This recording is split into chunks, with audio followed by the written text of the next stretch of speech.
All right, before we dive into today's podcast, I want to share something with you. I want you to literally stop what you're doing, pull out your phone. If you're listening to this on a desktop, I don't care where you are.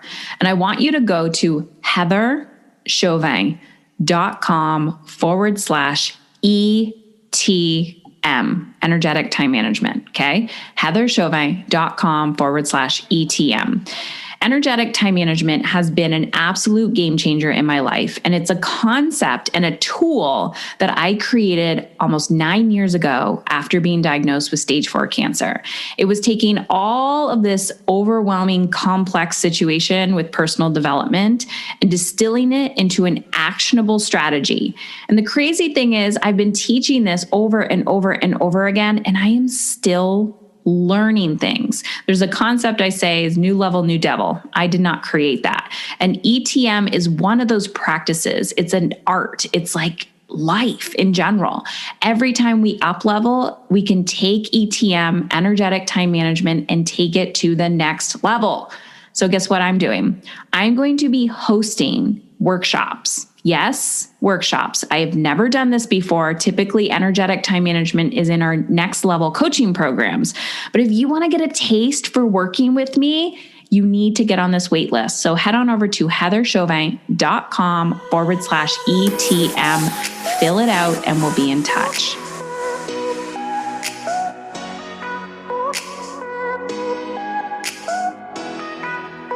Becoming focused in an unfocused world. I am worthy of what I want and desire. The freedom to be, to feel, and to create. I am. The journey of becoming. It's truly never about the goal. I am. Hello, ladies. All right, I am back, and today I'm really excited for this solo episode about becoming focused. And I'm going to go on a rant today about, of course, my own personal journey. And I'm in a very interesting point in my life. And what I find sometimes when you put yourself out there in the world and people are watching you and observing you is it feels a little vulnerable, because it's kind of like sometimes you're just like naked and afraid. It's like people are like, I see you, I see you.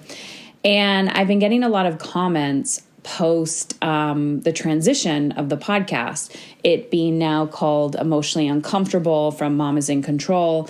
And I see this all the time in people, especially, mentors that I have followed, that every 5 years or so, there's almost like a new cycle, right? Like people dive into a new calling. And over I've been on this personal development journey for 17 years, because motherhood, parenting really catapulted me into that. And, my whole business and brand has grown as I grow. And it really started as parenting. And then and then that was like when I got into it, it was all about the parent-child relationship. And then my health crisis, cancer, when I had stage 4 cancer, was really about like, why are we dying as women to take care of the world? And then I transitioned into that. And now I'm in a different phase in my life where, and I know there's going to be a next phase, and I felt this coming. I've talked about this publicly many times, but I felt this coming after I completed the book. It was like the book, Dying to Be a Good Mother, was a chapter. And when I closed that chapter of my life, when the book was complete and it was out into the world, I was like, okay, that was like the book end. And now there's something else coming. And that was in March of 2021. So you have to think, I'm recording this a year and a little bit later. I have felt this coming for a year, and I didn't have the clarity of what it was. And I'm saying this publicly because this is the reality of what it takes when you are committed to feeling alive and aligned in your life. And too often I see people like, I need quick tips and strategies.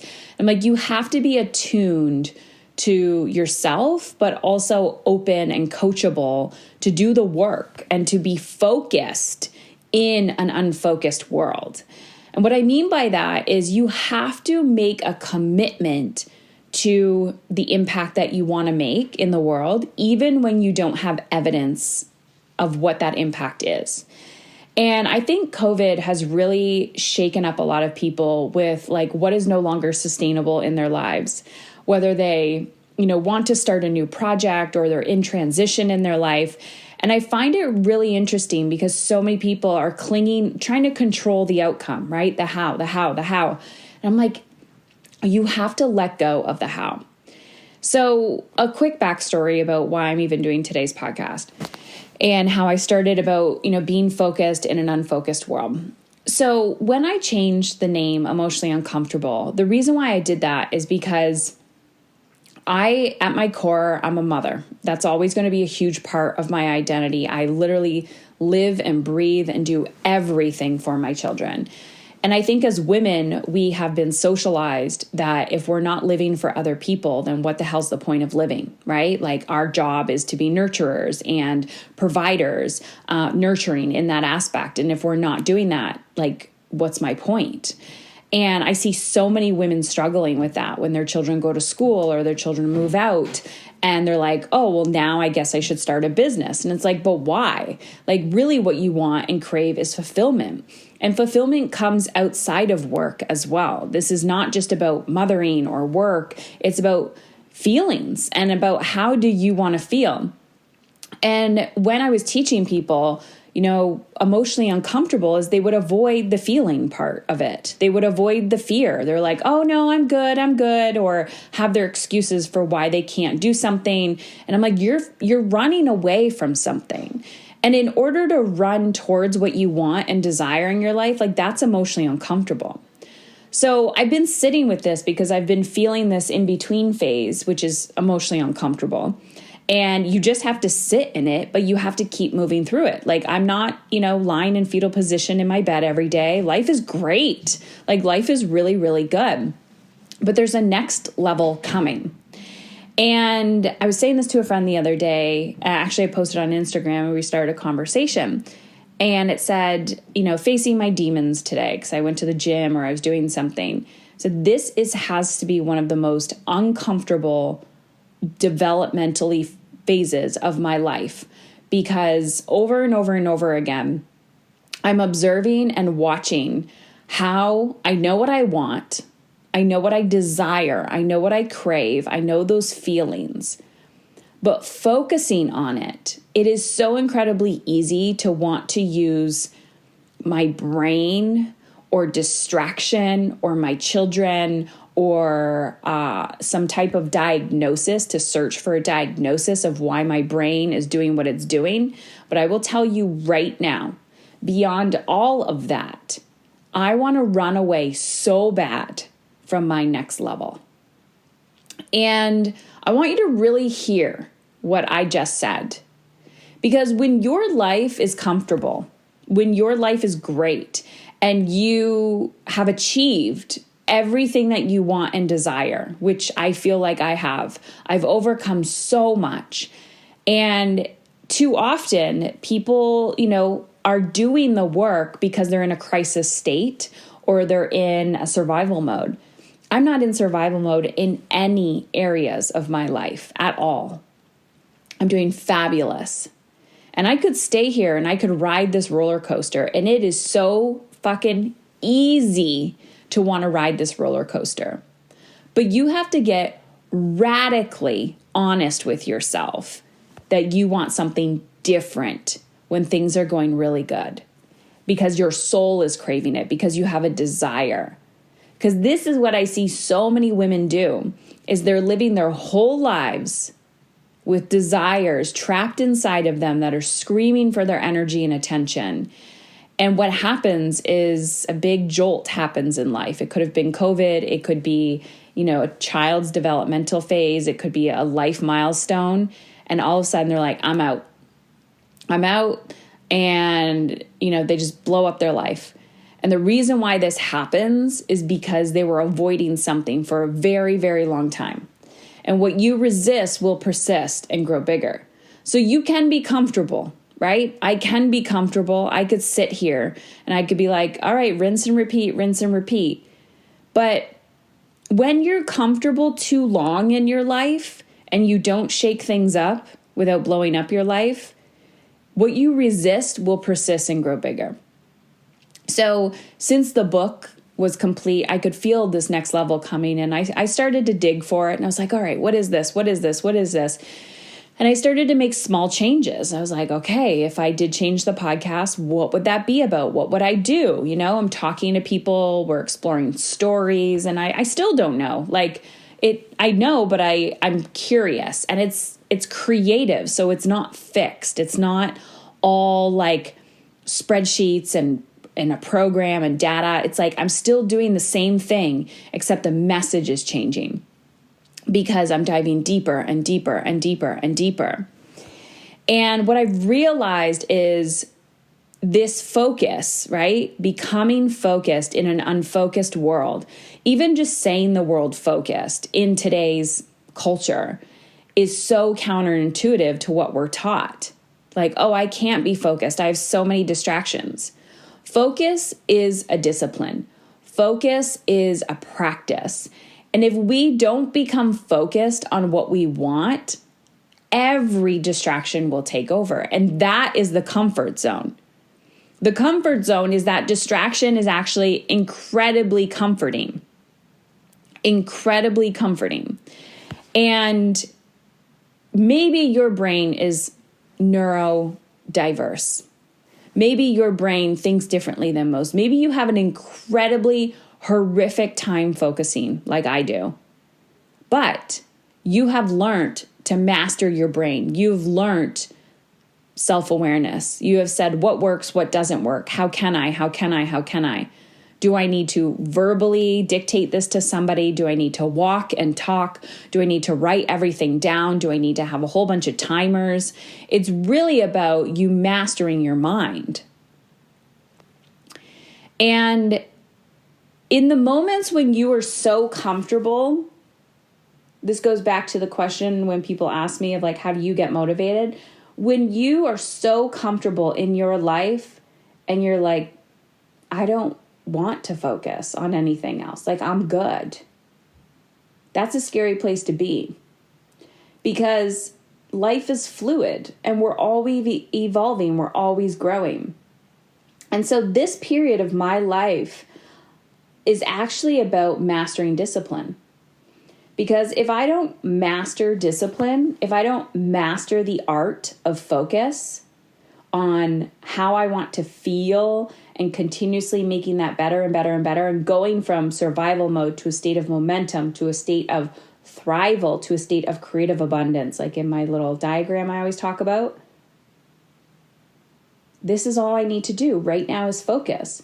Because when you are good, when life is good and comfortable and fabulous, and you've achieved everything you want to achieve, but you know that there's more and you choose not to listen to it, you drop down back into a survival state or a state of momentum.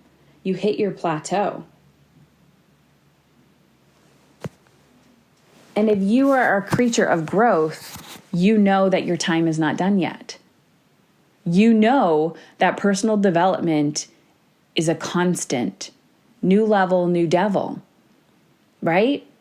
It's called habit stacking. You fix one area of your life, or you feel really good in one area of your life, really solid in one area of your life, and now you're like, awesome, what's next? What's next? What's next? You don't have to run, you walk. So mastering the art of discipline. What I've realized over the last few years since COVID started, I really mastered the art of discipline, and I was really focused on changing my food and my fitness, my movement patterns. And those were two areas of my life that I felt the weakest at. And so I have a tendency to run towards the things that are emotionally uncomfortable for me. I run towards the things that I avoid. I don't avoid them because I know if you avoid it, it's just going to get worse and worse and worse, and then it's going to blow up in your face. So I ran towards it, and COVID was that trigger for me because of the stress and the uncertainty.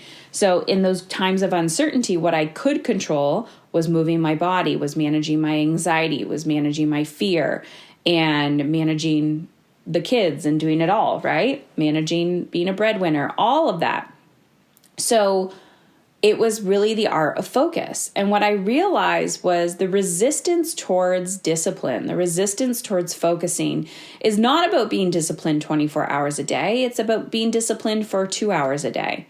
And when you're disciplined for 2 hours a day and you get those things done, those critical, what we call needle movers that are more in alignment with how you want to feel and your bigger vision and bigger goal, this is how you make magic happen.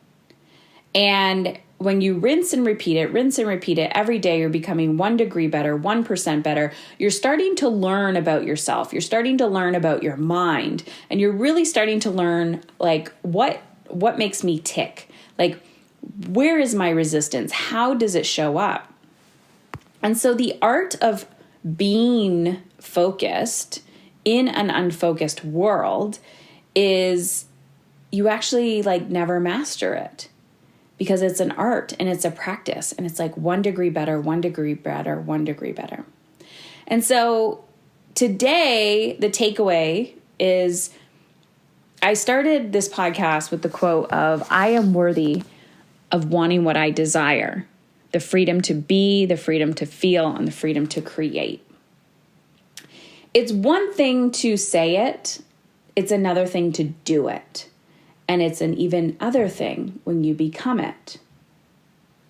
I continued to say, I am. The journey to becoming is truly never about the goal. The journey to becoming is truly never about the goal. So after you have chosen or decided to jump into a goal or to jump into a journey or achieve something, all your shit comes up. And who you become along that journey as you sit with your shit, as you fall back down, as you get back out, as you get back up, you face your fears, you face your anxieties, you face the uncertainty, you face the what ifs, and you become. But that smaller part of you that's like, I am worthy of wanting what I desire, the freedom to be, the freedom to feel, and the freedom to create.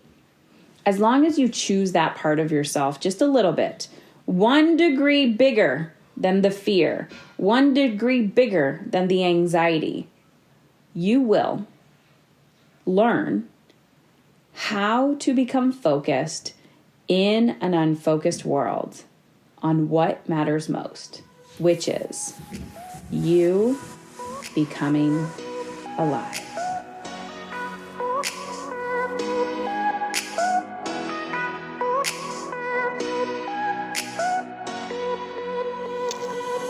There it is. You just listened to the Emotionally Uncomfortable podcast. If you want to take this conversation to the next level, head on over to our private Facebook group community, heatherchauvin.com/Facebook.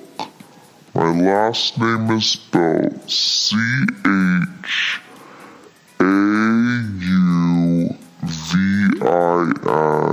That's heatherchauvin.com/Facebook. Also, if you are a huge fan of the show, please rate and review it on iTunes.